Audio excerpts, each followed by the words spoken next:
I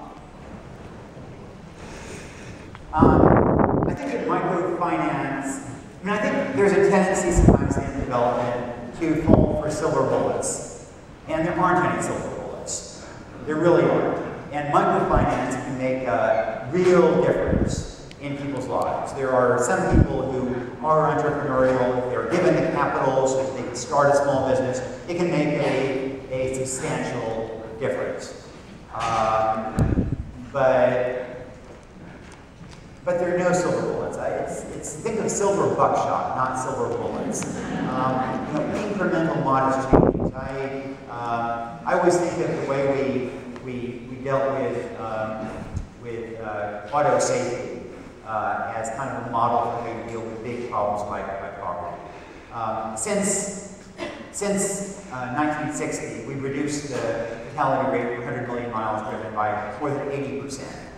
But there was no magic solution. It was a bit of everything. It was seat belts, it was padded dashboards, it was better bumpers, it was airbags, it was crash testing. It was a lot of really empirical work on what works. It was graduated licenses for young people. It was crackdown on drunken driving.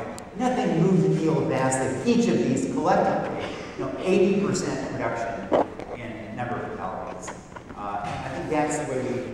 And microfinance is part of that. Other thing I would say is that we think of microfinance in terms of micro-lending. There's some evidence that the most powerful element of microfinance isn't the micro-lending, but the micro-savings. And one of the real market failures in the developing world is there's no way to save. Typically you get your income once or twice a year at the end of a harvest. And it's this big pot of money.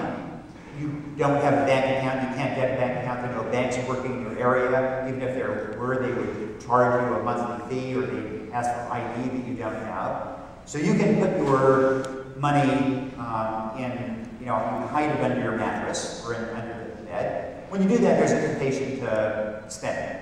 Or your cousin will desperately need it to send their kid to school, or somebody will break their leg and they'll ask for help.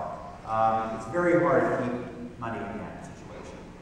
If you can give people a mechanism of micro savings, and then that in turn creates a pool of capital to be lent for to start small business, that is an incredibly powerful intervention. It seems to help just about everybody.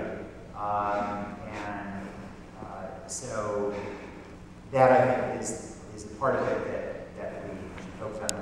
In West Africa, one of the things that surprised me the most is there are money traders who offer savings services. You can deposit your money with them. They charge 40% annual interest rate on your deposits. It's safe, 40% annual interest on your deposits. And so we can do a better job. And some NGOs are figuring out ways of Gates Foundation has been funding ways of village lockboxes, village savings loans,